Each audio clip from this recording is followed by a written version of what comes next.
Good afternoon, everybody, and welcome to this week's edition of Doing Justice Brings Joy. I am, there's so much that happens in a week. It's hard to keep up. But this week, today, in case you didn't hear it or see it somewhere else, um, the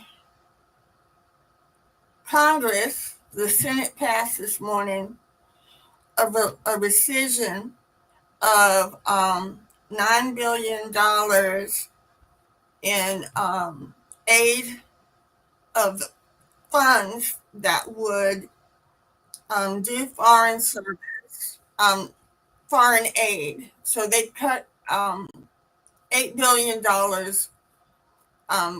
from foreign aid. And, we talked earlier about USAID, all the different initiatives nationally that are impacted and the potential for 45 million Africans to die over the next 10 years as a result of these cuts. We're already seeing deaths in areas, and we're seeing state nations being forced to accept migrants from the U.S. in order to get aid. But the Congress rescinded funding for $8 billion with the B dollars. This morning, the Senate also cut $1 billion from public radio, NPR, and public broadcasting system. So no more Sesame Street, no more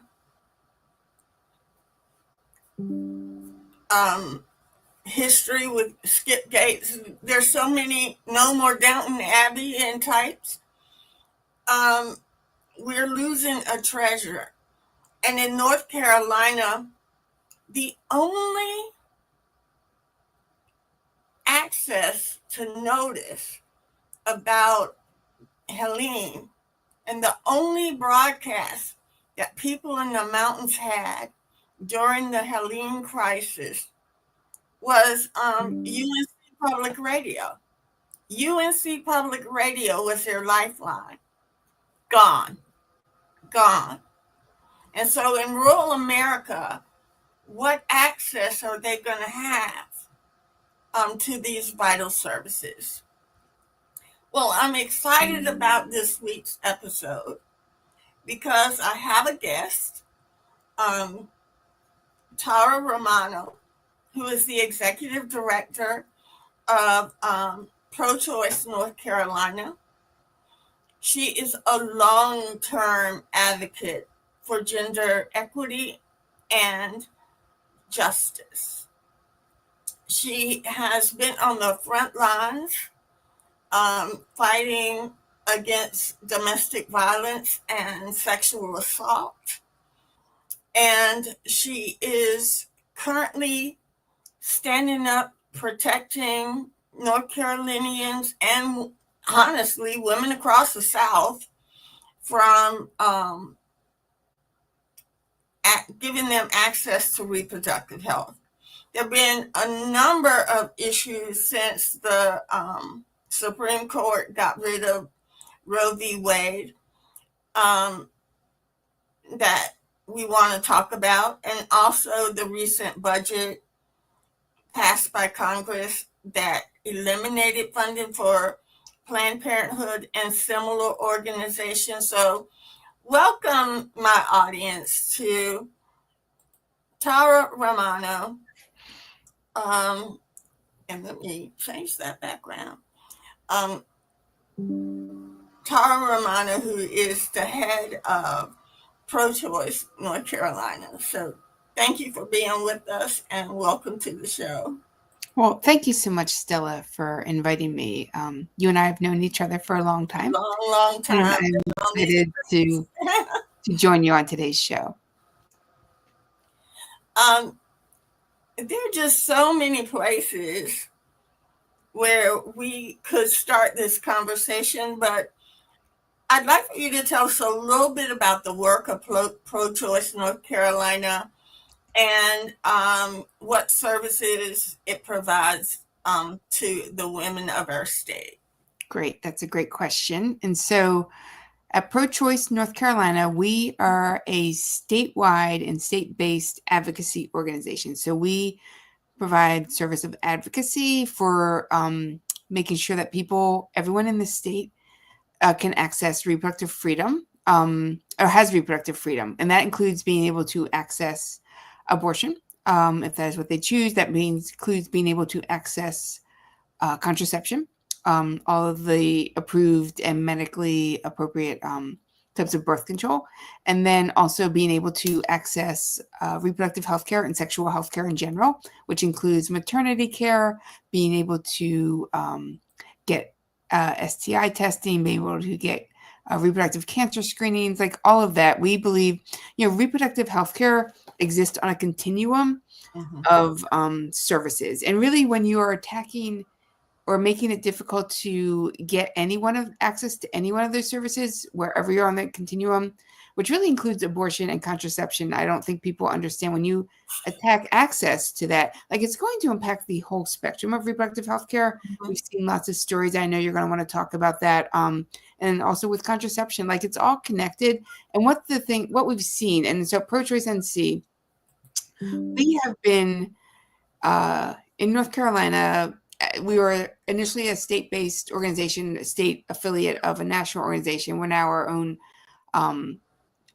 individual organization, but we had been in the state since the 1970s doing this work. And so our goal is to really help people. We're a small organization, and our goal is to really help people do the grassroots advocacy that they need so that people can access whatever reproductive health care they need, which includes abortion, so they can access that care, when they need it in the communities where they live, and they can access that care safely and with dignity and without judgment or stigma. So that's really the foundation of the work that we do. And a lot of what we are doing these days is really trying to help people correct all the and disinformation that is out there around abortion and reproductive health care, as well as helping them understand like where they can get services, how they can get services, and then also talking about how we can use our voices, at the ballot box, at our local elected officials' offices, in the General Assembly, in Congress, to really raise our voices and to help people making these laws understand like the laws and the medical care need to be focused on the patient receiving the care, and people can have their feelings about reproductive health care, including abortion, and they do. That doesn't mean that is what should be guiding how people can access the care that they know is best for them and their loved ones in this state. So there are a number of things I want to talk to you about, Tara, but one of the things that I've been reading about and I'm really concerned about is the recent budget cuts to Medicaid and specific cuts to reproductive health providers who also provide abortion, even though Medicaid has never covered abortions. And what is that impact on North Carolinians in general and rural health care in particular? And those are great questions. So as you said, there's something called the Hyde Amendment that it's a federal budget rider that has been in place since the 1970s. It was Henry Hyde was an anti-abortion congressman from, I think, Illinois. And one of the things that anti-abortion lawmakers recognized after Roe v. Wade was decided in 1973, and that's the Supreme Court case that made abortion legal around the country, not just on a statewide basis. And so anti-abortion lawmakers understood that if you could block people from accessing abortion by blocking their ability to pay for the care, that was a way to push your ideological beliefs on people who needed health care. And if they wanted to get an abortion, but they were on Medicaid, they couldn't use Medicaid to pay for an abortion. And that's been in place for a very long time, like I said, since the 1970s. And so so so what we've seen now, like it's with the reconciliation bill that you mentioned that Congress just passed. It was a close vote, and what it did was saying that for, I believe, for a year at least, any blocking Medicaid patients from being able to pay for care at any provider that also provides abortion care. And like it's been very clear, like Medicaid was not used, federal funds are not used to pay for abortion. That's been a law for a long time. That's not necessarily good health practice or a good medical law, but that's the law. And so this was definitely an attack on groups like Planned Parenthood, right? Like there are other independent clinics that also provide abortion care that where we'll take Medicaid patients for things like STI testing, for cervical cancer screening, for breast cancer screening, even for some prenatal care. And they are also going to be blocked from being able to get Medicaid payments. And so what this reconciliation bill, along with the Supreme Court case that was just decided a few weeks ago, was Medina v. Planned Parenthood South Atlantic, which is the Planned Parenthood affiliate that's in North Carolina and South Carolina. And so South Carolina said that they did not want to Medicaid patients to be able to go to Planned Parenthood, even though they couldn't pay for abortions with Medicaid, but they could get other kinds of care. And so the Supreme Court decided that that was okay. And again, that is, as the Supreme Court did with the Dobbs decision, that is overturning years of legal precedent. And the legal precedent in this case was that patients on Medicaid can choose their own doctors. And if they are being blocked from that, they have a right to sue.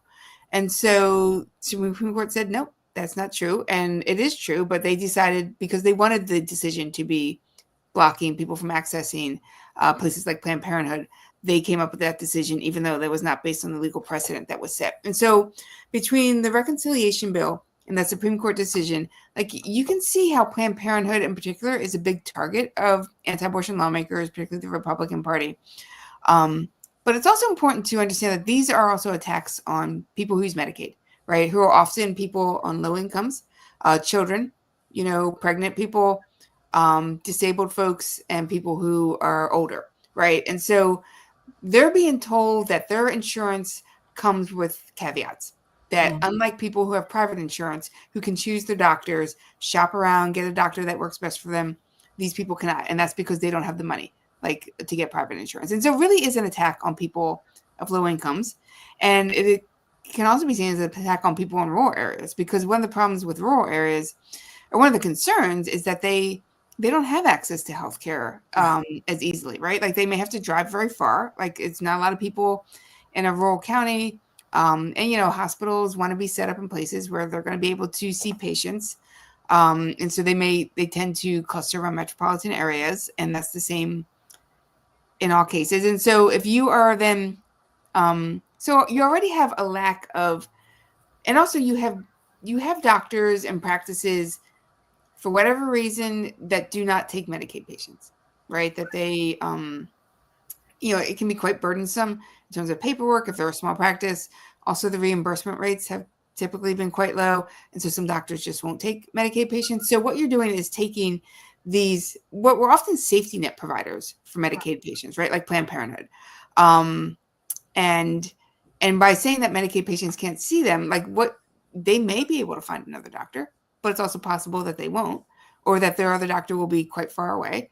Or maybe they'll just never be able to get an appointment because doctor practices are overwhelmed and they don't want to prioritize Medicaid patients. I mean, so really it's an attack on Planned Parenthood, which is very important to anti-abortion lawmakers. They want to be seen as attacking Planned Parenthood, but you're really attacking the patients, right? And you're attacking them because they don't have money. And that is nothing new in this country. I mean, that has always been something it has. But we want to make sure that people understand, like, the patients are going to be harmed by this because they may not be able to access any other care otherwise. Or they may just, like maybe they were able to go in for screenings or to get their contraception. And now they're just maybe they'll go get care. Maybe they'll just kind of wing it. But it definitely is not a way that we should be approaching healthcare in this country, right? Like that people, Let me ask you, since that Supreme Court decision was related to Planned Parenthood Southeastern, that covers both North and South Carolina, does that mean they're going to be shutting down the clinics in North Carolina as well? So that case was very specific to a South Carolina law. Okay. So it's and of course Planned Parenthood and other clinics are immediately working with their attorneys and looking at legal potential legal responses, right? And so so that the Medina v. Planned Parenthood South Atlantic case does not impact patients in North Carolina. But what it does is it opens up the opportunity for states to do the same thing, right? Because basically there had been, legal precedent even just a few years ago with the same people on the same Supreme Court who were looking at I think it was a long-term care facility. And they basically said Medicaid patients, actually, if they want to choose another doctor and they're blocked from doing so, they have a right to be able to sue and to say, I want to be able to choose this doctor. They had decided that just a couple of years ago. And Oh, so I wow. think maybe 2 years ago. And so what this court did, and it was the 6 conservative justices, the anti-abortion justices, basically said, nope, they don't have to be able to do that. And because they opened that up, I mean, that means other states are going to follow this, right? Like they've been trying to do that for a long time. They've been blocked by the courts for a long time. But now you've got basically this captured U.S. Supreme Court that is allowing things that really had not been part of our legal landscape. And they're just entering more chaos into it. And also really taking, pushing this ideology that in the end really does hurt people who are pretty vulnerable, right? They just can't, they don't have the access to the private insurance. They don't have access to be able to find doctors, other private practices and that kind of stuff. So one of the other things I heard these the federal reconciliation bill had in terms of Medicaid was that a lot of rural hospitals are cutting OB/GYN services because it's too expensive, and they're trying to um, stay open for general care. But if you get rid of all of these rural OB/GYN services in rural communities, again, we're talking about cancer screenings, we're talking about childbirth, we're talking about prenatal services, postnatal services, general reproductive health services, have also being impacted in the same way that you talked about the limitations that are impacting Planned Parenthood and those that provide abortion services. But now we're talking about rural hospitals not providing reproductive health services at all, particularly OB/GYN services. What impact is that going to have on our state? Well, I'm sorry. No. It's huge. And this is something that's been happening. North Carolina, came onto the expansion for Medicaid very late, right? It's only been a few years, like 2 years, I think, since they did it. And that was I think probably 10 years after they We've been fighting for it for 10 years, and we've only, and yet we have 665,000 people who in the last 2 years just got access to Medicaid services only for this to happen. Right. And that's one thing we've seen during that decade when Republican leadership in the General Assembly did not want to expand Medicaid is we saw rural hospitals closing. I mean, I cannot remember exactly the number, but I think it was at least 5 and maybe up to 7 had closed in that time. And that's partly, we have a for-profit healthcare system, right? I mean, there are some nonprofit healthcare systems, but we also have a system that is set up really with profit and payment in mind, as opposed to patient care and community care. And so when that happens, hospitals, they work so hard. They want to serve their patients. They want to serve their communities. But if they can't stay open, they end up closing. And we've also seen, in addition to, like, as you mentioned, like if the hospital itself didn't close, they would close their OBGYN or the maternal health department.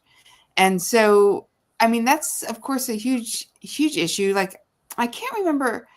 It used to be, and this was many years ago, it used to be about 25% of the counties in North Carolina did not have a practicing OBGYN. I think it might be down to 20%. So, like, maybe it's improved a little bit, but there's still people giving birth in those counties.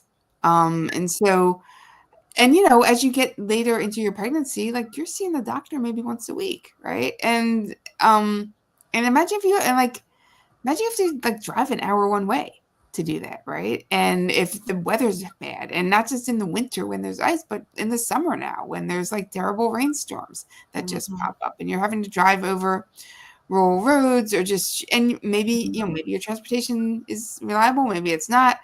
But it really puts a strain on something as time sensitive and as acute as maternity care, and you have places having to go farther and farther away, and that's if you can get the appointments at all. Like, sometimes when you don't have, I mean, people, if you close OBGYN clinics or wards and practices are closing, like, you've got the same amount or more people looking for care, and you don't have any more providers, right? Like, so that also creates, even if people can get to a provider, it might just be backed up. And so that also then impacts people who aren't using Medicaid, have their own private insurance, but they are still also struggling with this influx of new patients who are just trying to seek care just like everyone else is. So it definitely, and it makes I just think anytime you have this kind of interruption to such a big healthcare system like Medicaid, a health insurance system, like, it's going to disrupt, it's not just going to impact people with Medicaid, it's going to disrupt the entire healthcare system. Right. And I know we allow doulas and midwives in North Carolina. Do we have sufficient numbers in the rural communities to be able to meet this need? I mean, that's a great question, because I don't know. I know that you can be a certified nurse midwife. I do not think that North Carolina allows what they're called certified professional midwives. I don't think they are legally allowed to practice. I remember, and I can check on that and get back with you, but I remember a number of years ago, midwives, certified professional midwives. So these were not midwives who were nursing midwives. They were not associated with the hospital. They were trying to get a bill passed so that they could legally work in the state, and that bill did not pass. There was a lot of opposition by people in the medical establishment, by different lawmakers. And so, as far as I know, I don't think certified professional midwives, which are like probably what most people think of when they think of like the traditional midwife, is somebody who's like not associated with the hospital or a doctor's office. I don't think they're legally allowed to practice in North Carolina. That doesn't mean they aren't practicing. And one of the challenges, of course, is that when you've got a dearth of people who can access, like, medical professionals, like, somebody might turn to, oh, this person says they're a midwife, and they may be fine to work with. They may not be, but the problem is when you don't have any kind of regulations or they're not legal out, like, people don't know, right? And so it just is, it's a way of really making it more dangerous potentially for people to access care. I mean, people have been having babies since the world has began, right? And so definitely humanity knows how to get on with that, and to be doing that. And like, people, they have things that cause problems or complications. And it's really important to have those certified medical professionals, whether they are midwives, whether they are doulas, whether they are doctors, or they are nurse practitioners or physician assistants. But it's really, or community workers who maybe aren't delivering the baby, but are able to be making visits to pregnant people, right? I mean, there's a lot of ways that we could show that we care about pregnant people and that we want to make sure they have optimal health. And that also includes having optimal health before you get pregnant. I know, like, one of the things with our Medicaid for a long time, even before the expansion, my understanding or what I knew about it was that it was also pretty stingy in terms of who could access it, right? Like, you could access it once you got pregnant. And for up until recently, you got kicked off after 6 weeks once you gave birth. Now I think they've extended it to a year, because when you can have postpartum complications up to a year, and that's considered part of what happened during pregnancy. But you know, a lot of times they won't even consider that. Like if somebody has a complication 6 months out after they gave birth, and sometimes they won't even consider that. It's like, oh, this happened. We're not sure why, but it could have been related to the pregnancy. And so that's why it's important to be able to give patients who don't otherwise have access to healthcare that access on Medicaid for up to a year after they give birth. And so that has happened recently, but trying to get onto Medicaid as a young person who doesn't have a disability, it can be hard. And the thing is, then you can get on it when you're pregnant, but maybe it takes you a little while before you discover that you're pregnant. And then Right. you finally start to see a doctor, and maybe you're already a third of the way through your pregnancy, and that's fine. And like optimal pregnancies come from people having optimal health, right? Or the best health that they can have at the time, right? So if Right. you've got something that maybe you've got some high blood pressure, or you have type 1 diabetes, there's just these things that just need to be managed a little more carefully. And it really helps to have those things have been managed prior to getting pregnant. But when people can't access healthcare, it's just like it's good that they could get the Medicaid when they were pregnant, but they also needed it before. And so there's just a lot of ways that we could really show that we are serious as a society to providing the best healthcare we could for pregnant people. And it just feels like we have failed, and we continue to fail. And a lot of the things you described probably um, add to the fact or that North Carolina has one of the highest infant mortality and Mhm. maternal death rates in the nation. Um, and what can we do in North Carolina in terms of policies and opportunities we can create in North Carolina, regardless of what's going on around the nation, to reduce infant mortality and maternal death rates in our state? I mean, that's a great question. And it's one thing, I mean, the first answer would be to take it seriously, because it feels like it becomes an afterthought. And the fact that, in some ways, like abortion has been sort of this gateway for people who want to restrict access to healthcare for basically people who are not men, right? Like, I mean, the idea of like, and this was in 2016. I remember when the current president was first elected,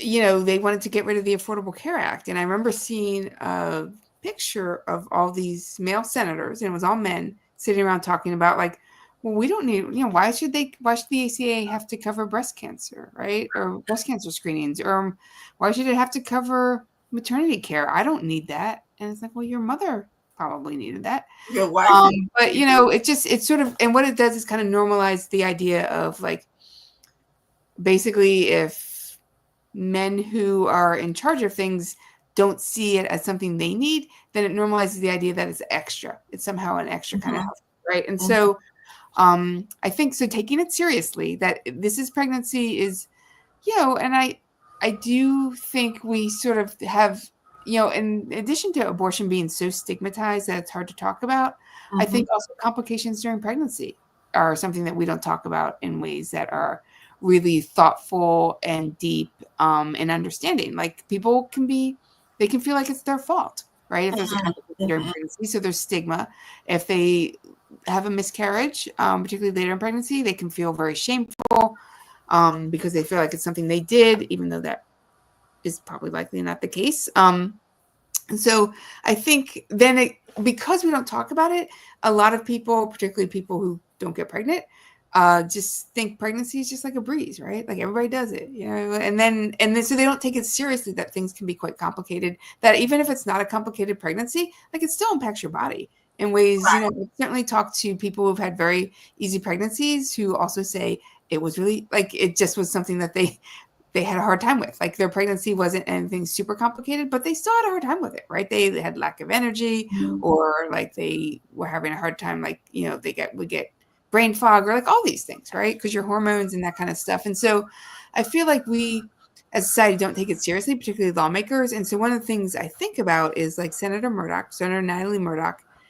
every session has, for a number of years, has introduced a Black maternal health bill, right? And part of that is studying Right. what the problems are, and what we can do, what the gaps are, and how we can do better, and then committing to those things, right? And so I think, I mean, I think about like places in Texas and maybe even in Georgia where like they've had documented cases of people who they were pregnant and they wanted to carry the pregnancy to term and they end up needing an abortion because of the pregnancy complications. There was a miscarriage, like they needed to be able to complete the miscarriage and they weren't able to because of the anti-abortion laws, and those people died.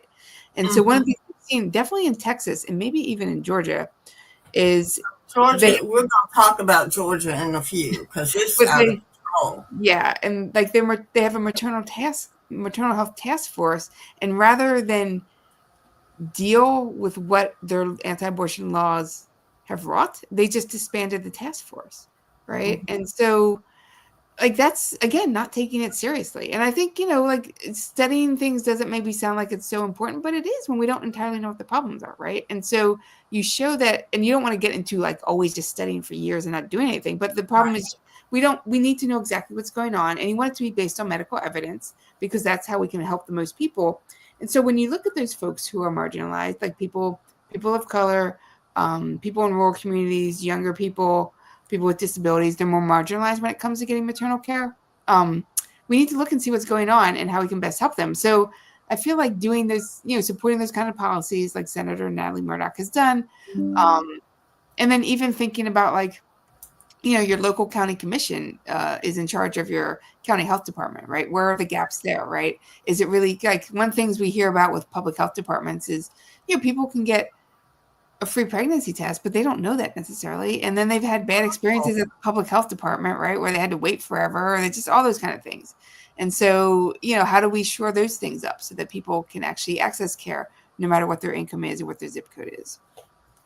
So I want to talk to you because you said two or three things that I really want to hone in on. And I think that we have seen some extraordinarily tragic and just horrendous results of the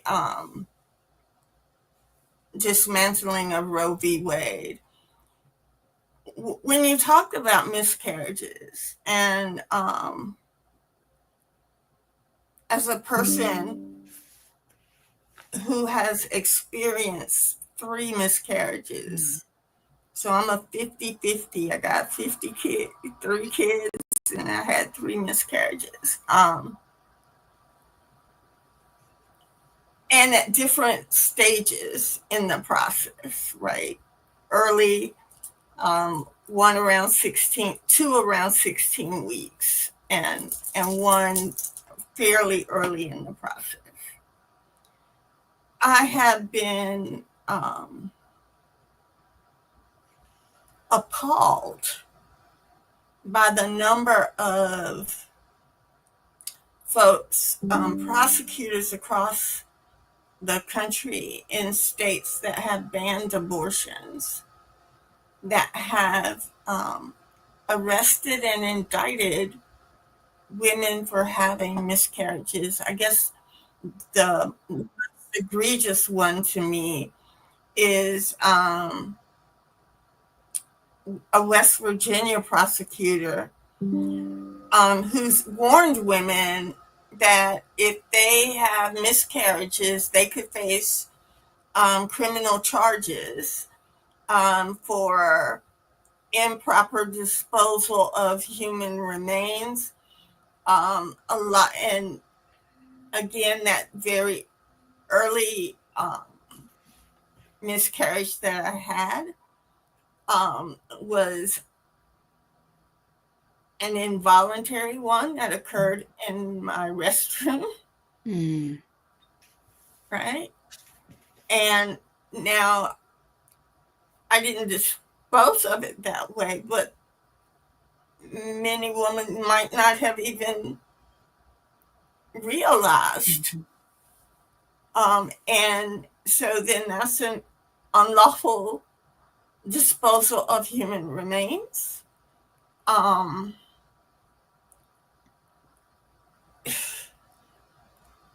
Other folks are arresting women, and you have to prove it was a miscarriage, and and and and so you're arrested until you're guilty of involuntary or voluntary or even murder in some places until proven otherwise.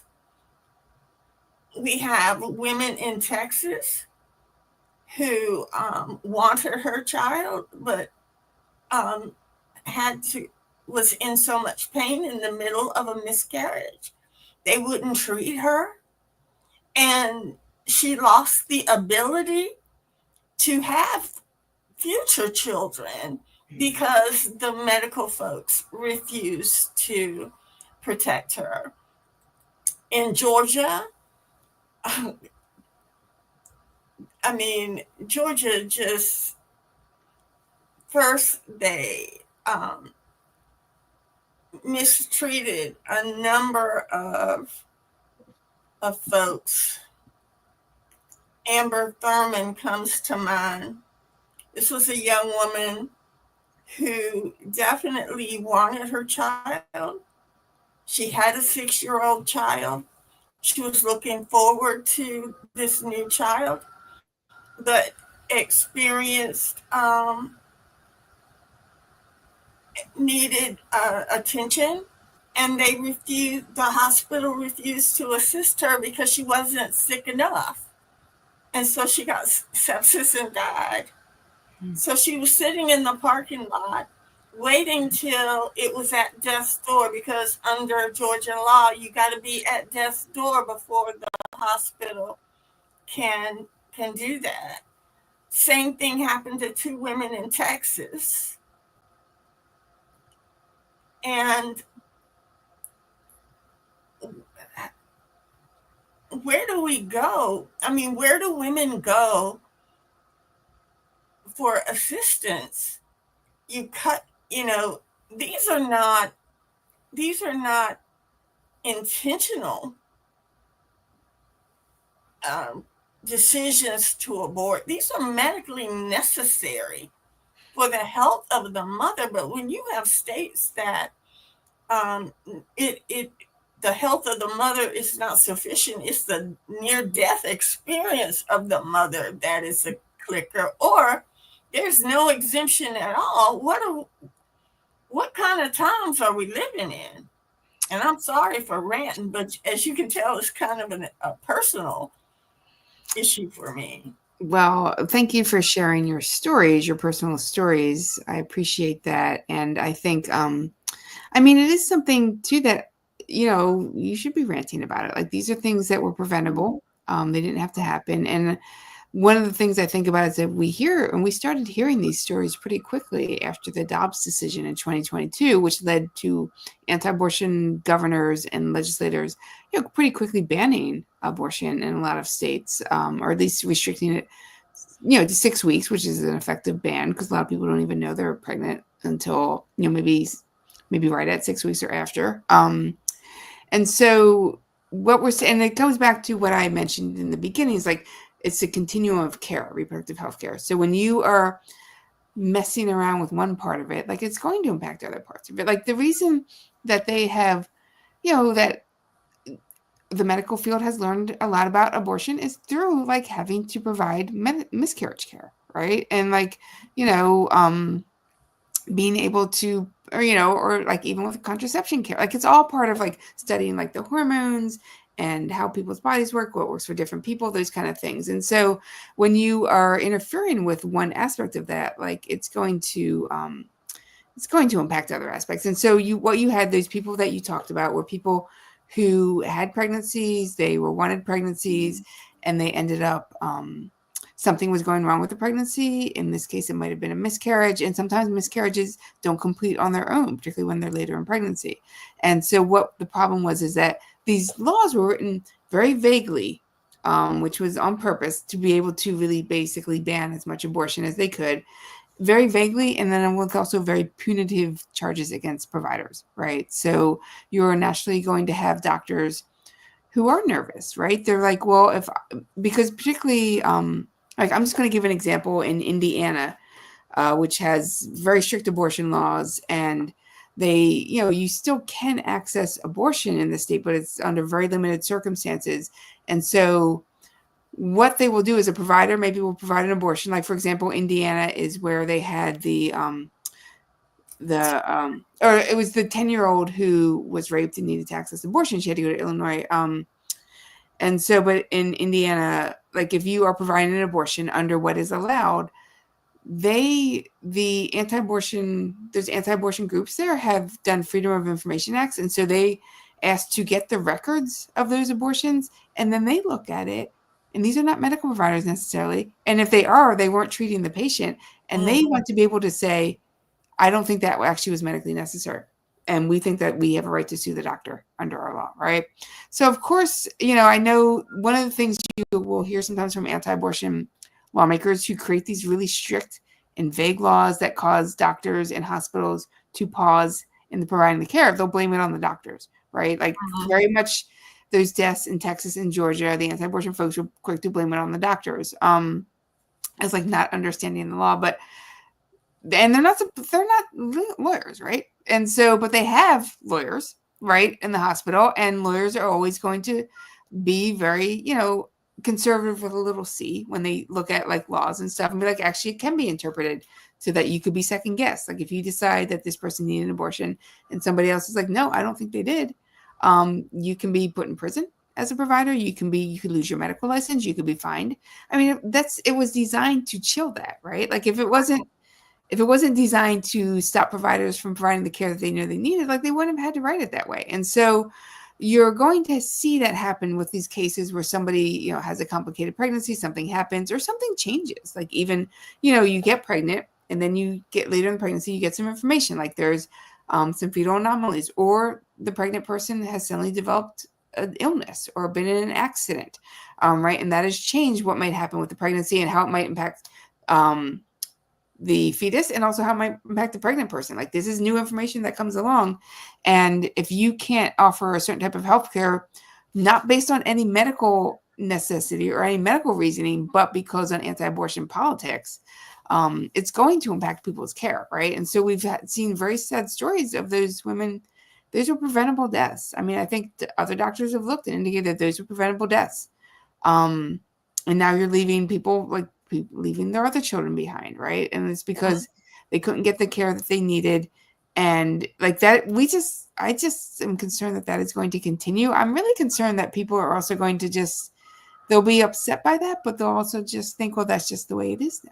And Yeah. like I don't want people to think that. I mean, and that also is going to scare people who want to get pregnant, right? Like because some people like they already know that they might have some things that might make their pregnancy complicated, right? And so they could be scared about getting pregnant because they're afraid, like, what if something happens and then um, I can't get the care that they need? And I think, and then doctors are also very concerned about being able to provide that care, right? And that weighs heavy on doctors as well. And again, you talk about the continuum, right? Mhm. So I know I have a health issue that may make it complicated. And so I might want to delay or not prevent even Mhm. getting pregnant. Then you're fighting the contraceptive piece of this. Mhm. But we've got a few minutes left, but I want to talk about what to me is the most egregious out of, we've talked about so many things, but one of the most egregious impacts of these bans and rules and all. And I'm going to show a video, and then when we come back, it's a short. Okay. We're going to talk about the case.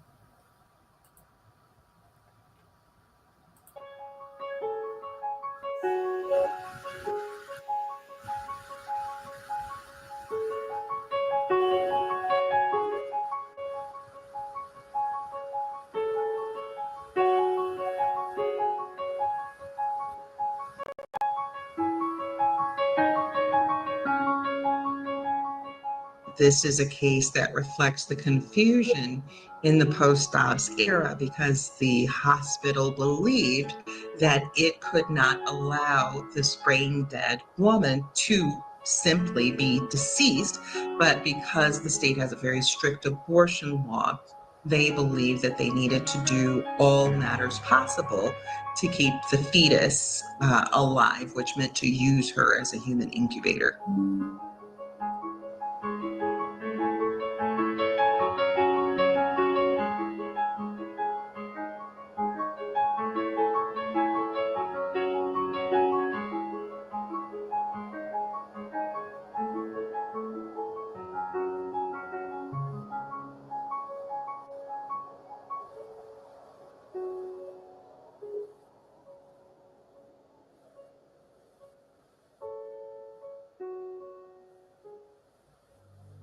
What happened had nothing to do with abortion. I don't know why the hospital, it said they felt they had their hands tied, they couldn't do anything, they might break the abortion laws. Stopping care on a dead body that's pregnant is not an abortion. It just isn't.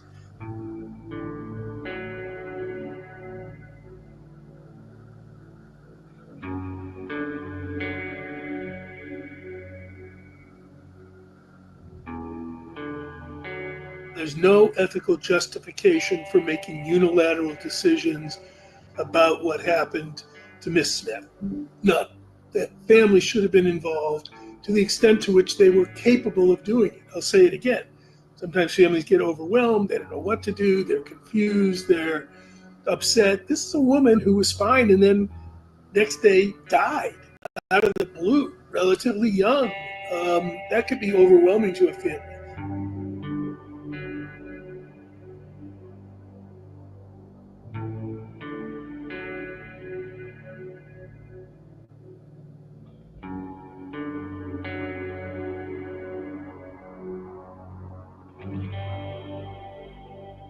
So, what were the gold standards of treatment have now been put to the sidelines as there is just simply confusion and a sense that better to not provide services, better to keep a person on ventilation who's brain dead than to act according to medical training and ethical training.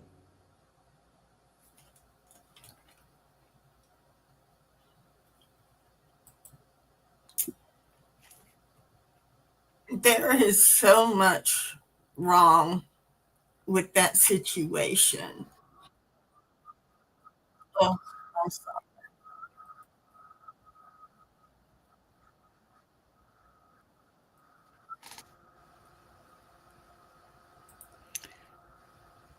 Yes, I think, and it was there's a lot. Yes, there's a lot to look at and to think about how that happened and, what that meant for that family and for that person, that patient. I mean, I think one of the things you can see most clearly from that, particularly as like anti-abortion um, lawmakers and people who don't think that people should get abortions, was that because they what happened was they took her after off life support after they did a cesarean section after about 4 months to deliver a baby, and some people will say, "Well, see, that worked out," and like, well, maybe.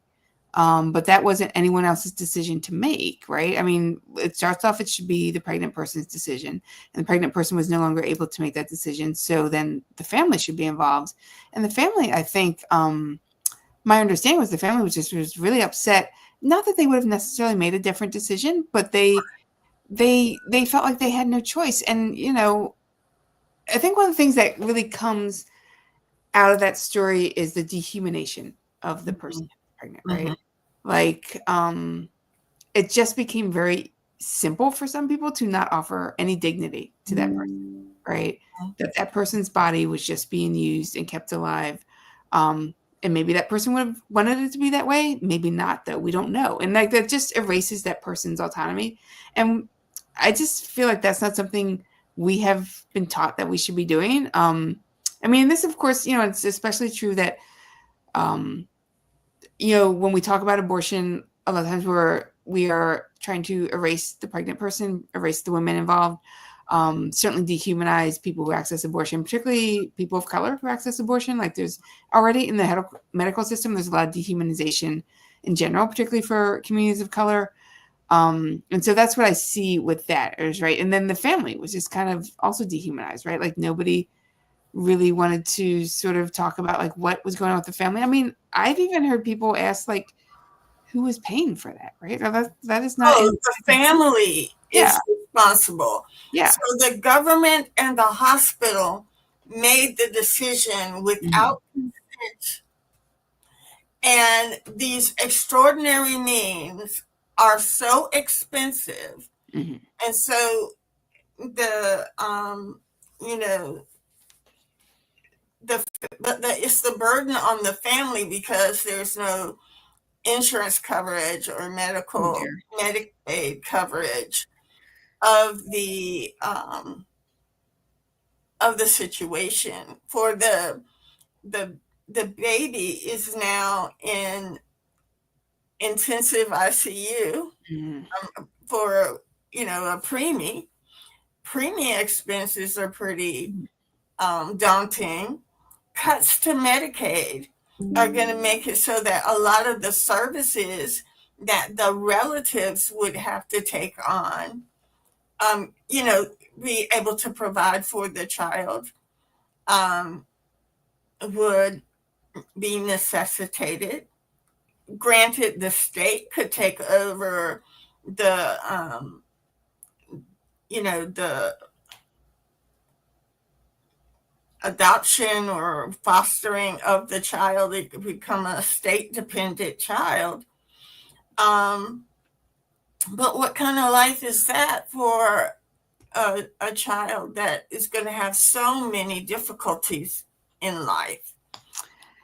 Yeah, I appreciate you bringing all of that up. I think because none of this happens in a vacuum. Like I think there is this decision. Well, they'll find a way, right? And people do find a way. I mean, I do think we do understand that, probably about 40% of people who access abortion are people who live below the poverty line, right? And so economics is something they're thinking about when they're planning their families. But lots of people also like they just find a way, and we should want to support that. And so it comes back around to the reconciliation bill where they're trying to get rid of Medicaid. Like you say that you want to preserve life is what they usually say, but then you're cutting all of these things. Like, I mean, medical science has come a long way so that there can be better outcomes for infants that are born prematurely. And it's still a lot of problems, right? Like there's a reason that the 9 months is there, right? Like it's there because that's really an optimal time for the infant to get what they need to then be getting a good start in life. And so we certainly want to help when infants are born prematurely, but that does cost money. Like and we should be figuring out ways to pay for that. Instead, what we see is Congress and particularly a bunch of anti-abortion lawmakers who just say, no, sorry, we're cutting people off. If you can't afford the health care, that's your problem. One of the things I always say is that folks are pro-life until the first breath. Because I can't reconcile how you're pro-life when you cut off services to the postnatal services to the mother after a year. I can't understand how you're pro-life when you don't support the Child Health Care Initiative program, CHIP, to provide insurance for children up to the age of 18. I can't understand how you're pro-life when you cut funding to SNAP programs and school lunches and to early childhood education. How then are you pro-life when all the essentials that child would need, that life would need to be healthy, happy, and productive, are not part of your pro-life agenda. Yeah, and I think it's because it's become just a meaningless political term, right? And I Mhm. think, and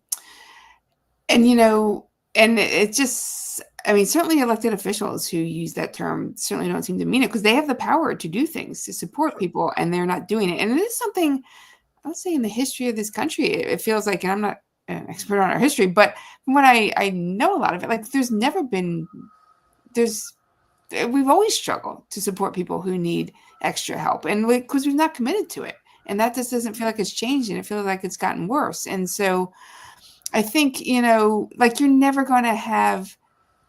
I mean, you're always going to have people who need extra help, right? And what that we as a society should be committed to that. And instead, we're trying to throw people off of those buses and leave them even more in the ditch. And when you're talking about infants who need extra help like that, what how are they going to work themselves out of that? Like they're not, right? Like you can't Right. put work requirements on them trying to get some kind of access to healthcare as an infant. And so I think it really comes down to political will, right? And to also a lot of racism and sexism of, people believing narratives that are not true, but have put out there to really service people at the top, right? Who want to consolidate power and money. And that's really what the anti-abortion movement has been about, right? They've wanted to consolidate power over people because when you can start to, it never just stops with like that person that they're targeting, like the pregnant Right. person or the trans kid, right?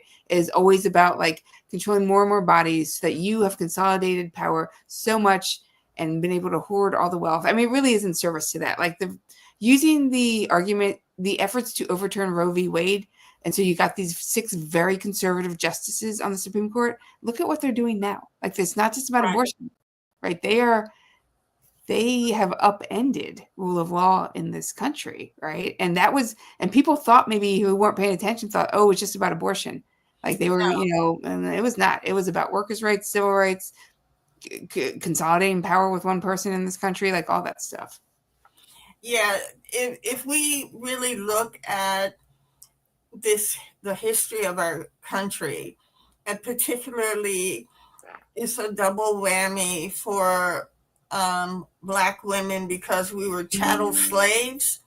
But women in general, what people don't understand is up until 1972, women were chattel. Mhm.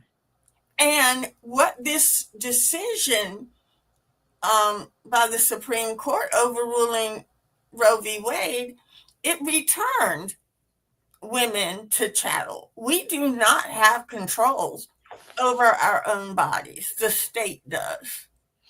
I mean, definitely, we always want people to understand, like, it starts, like, abortion often is the gateway to, like, more and more control, right? And then we're talking about contraception, and then they say, if you get pregnant, like, figure it out, like, all those kind of things, and figure out how you're going to raise those kids and that kind of stuff. And so I think it definitely is, like, not just taking control of our bodies, but of our futures, right? Like we can't even make the plans that we need for the futures that work best for us, right?